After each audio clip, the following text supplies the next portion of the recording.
Hello, আসসালামু আলাইকুম। সবাই কেমন আছেন? তো আমরা মা ছেলে ২ জনেই অসুস্থ। জ্বর, সর্দি। তো যাই হোক সবাই আমাদের জন্য দোয়া করবেন। আসলে সংসারে কোনো গল্পের বই না। এটা প্রতিদিনের হিসেবের খাতা।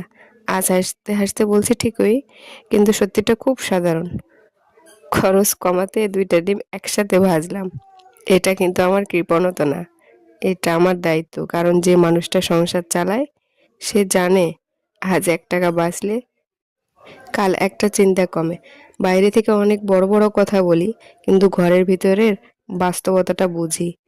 শুধু আমি নিজের চুলায় দাঁড়িয়ে সেই ছোট্ট ছোট্ট ত্যাগেই মাসের শেষে হাসি মুখে থাকি আর সংসারটা নীরবে টিকিয়ে রাখি। তো যাই হোক, একটা আমার শাশুড়ির আর একটা আমার। ২ জনের ডিম কিন্তু একসঙ্গে ভেজে নিলাম। তো কেমন হয়েছে অবশ্যই কমেন্টে জানাবেন। আর সবাই কিন্তু আমাদের জন্য দোয়া রাখবেন।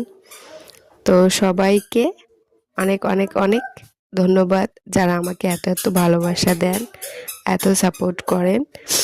আমি এ সময় মতো ভিডিও আপলোড করতে পারি না, যেহেতু আমার ছেলে আমি ২ জনই অসুস্থ। তো ধন্যবাদ সবাইকে।